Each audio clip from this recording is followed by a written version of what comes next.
안녕하세요. 비트코인 트레이더 멘토르입니다. 오늘은 투자 원칙의 베스트 3에 뽑히는 투자 사이클에 대해 알아보겠습니다.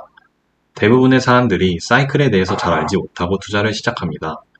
예를 들어 2020년에는 엄청 큰 상승이 있었고 2022년 이후에는 큰 하락이 있었습니다. 그런데 왜 그때는 상승했고 왜 다시 하락했는지에 대해서 생각해보지 않고 상승하니까 나도 매매해봐야겠다, 또는 하락하니까 무서워하며 도망쳐야겠다고 생각하면서 상황과 감정에 따라 매매하는 사람들이 정말 많습니다. 하지만 투자 사이클을 이해한다면 언제 적극적으로 매수를 해야 되고 언제 보수적 포지션을 취해야 되는지 파악할 수 있게 됩니다. 오늘 여러분들은 투자 사이클에 대한 공부를 통해 매매의 큰 기준점을 잡을 수 있게 될 겁니다. 투자에 있어 사이클에 대한 이해가 전부이거나 유일한 원칙이라고 말을 할 수는 없으나 이것이 투자 원칙 중 거의 가장 중요한 사실임은 틀림없다고 하워드 막스가 이야기했습니다. 하워드 막스는 미국의 유명한 가치 투자자입니다. 사이클을 모르고 투자하는 사람들은 투자 원칙 중에 가장 중요한 부분을 놓치고 있기 때문에 성공하기 쉽지 않을 겁니다. 또한 매매에서 뒤처질 수밖에 없다는 사실은 부정할 수 없습니다. 그렇다면 도대체 사이클이란 게 무엇인지 지금부터 한번 이해해 보도록 하겠습니다. 대표적인 투자 사이클에는 3, 4년 단위로 반복되는 주기인 키친 사이클이 있습니다. 이게 무엇이냐면 상승과 하락이 3, 4년 주기로 반복된다는 것입니다. 다음과 같은 차트를 보시면 상승하고 하락하는데 3년에서 4년, 또 다시 상승하고 하락하는데 3년에서 4년, 또 다시 상승하고 하락하는데 걸리는 시간이 3년에서 4년입니다. 그럼 우리는 이걸 보고 투자의 사이클은 3년에서 4년 주기로 반복되는구나. 그럼 지금은 장기적으로 보았을 때 매수 혹은 매도를 해야 되는 구간이구나를 사이클을 통해서 판단할 수 있는 것입니다. 다음으로는 10년 단위로 반복되는 주기인 주글라 사이클이 있습니다. 10년에 한 번씩 상승과 하락이 반복되는 사이클을 주글라 사이클이라고 합니다.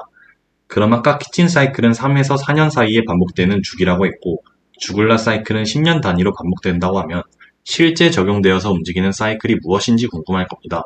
다음 그래프를 한번 보죠. 그래프를 보면 10년에 한 번씩 움직이는 대파동의 움직임에서 3년과 4년 사이 정도에서는 상승과 하락, 또 다시 상승과 하락을 반복합니다. 따라서 실제로 적용되는 사이클은 이러한 형태로 상승과 하락을 반복된다는 점을 이해하실 수 있을 것이며 대부분의 주가 혹은 부동산까지도 이러한 움직임으로 진행된다고 보시면 됩니다. 그렇다면 제일 궁금한 비트코인 사이클은 도대체 어떻게 나타날까요? 비트코인도 4년에 한 번씩 있는 반감기라는 사건을 기준으로 상승과 하락의 사이클을 갖습니다. 비트코인은 특이하게 다른 주식과 달리 반감기라는 기준이 있는 것이죠. 그렇다면 반감기란 무엇일까요? 비트코인 반감기는 특정 주기마다 최고의 보상이 지급되는 비트코인 수가 반절로 줄어드는 현상입니다. 처음 들어보신 분들도 있을 텐데요. 사토시 나카모토라는 사람이 비트코인을 창시할 때 특별한 아이디어를 가지고 정말 똑똑하게 설계를 한 겁니다.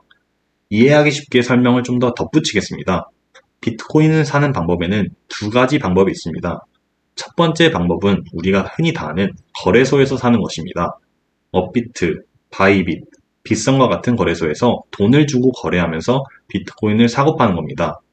두 번째 방법은 어려운 수학 문제를 풀어 채굴해서 비트코인을 얻는 방식이 있습니다. 컴퓨터로 연산을 하여 여러 대의 채굴기를 넣고 채굴하는 시스템을 보신 분도 있을 겁니다. 이것이 비트코인을 사는 두 가지 방법인데요. 이 중 두 번째 방식에서 반감기라는 개념이 등장합니다. 원래 채굴을 할 때마다 한 개의 비트코인이 주어졌다면 반감기 이후에는 0.5개의 비트코인을 준다든지 이런 식으로 채굴의 보상을 계속 반절씩 계속 줄여가는 겁니다. 이것이 바로 비트코인 반감기입니다. 그럼 어떤 결과가 나타나는지 궁금하실 수 있는데요.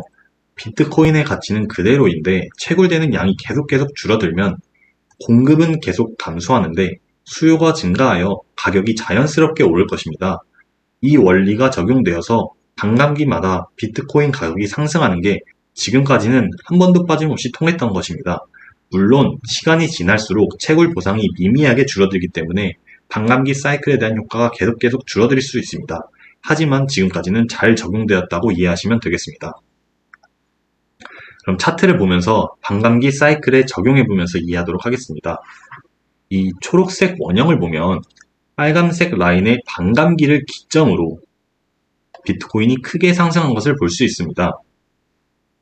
2012년 11월 28일에 반감기가 진행되고 비트코인이 큰 상승을 맞이했습니다. 또한 2016년 7월 9일 반감기 이후에도 큰 상승이 일어났고요. 2020년 5월 12일에도 반감기 이후에 좋은 상승이 나왔습니다. 앞으로 예정되어 있는 비트코인 반감기는요, 2020년 4월 8일입니다. 우리는 그때의 기회를 한번 노려보는 게 좋지 않을까요? 비트코인이 과연 1억 가는 것이 현실화될지는 지켜보는 게 좋을 것 같습니다. 투자 사이클에 대한 내용 총정리입니다. 두 가지 투자 사이클에 대해서 배웠는데요. 키친 사이클은 3, 4년 단위로 반복되는 주기이고 주글라 사이클은 10년 단위로 반복되는 주기입니다. 두 번째는 비트코인은 4년에 한 번씩 반감기라는 사건을 기준으로 상승과 하락의 사이클을 갖는 것이었습니다. 세 번째는 우리가 사이클을 이해하고 투자해야 현재 시점이 상승하려고 하는 추세인지 하락하려고 하는 추세인지 그리고 어느 위치에 있는지를 대충 예상할 수 있을 것입니다. 그래야 투자를 하는 데 있어서도 적극적인 포지션을 취해야 될지 혹은 보수적인 포지션을 취해야 될지를 판단할 수 있을 것입니다. 이 부분을 꼭 기억하시고 큰 관점을 가지고 매매에 적용하시기를 바라겠습니다. 당신의 성공적인 투자를 기원합니다. 감사합니다.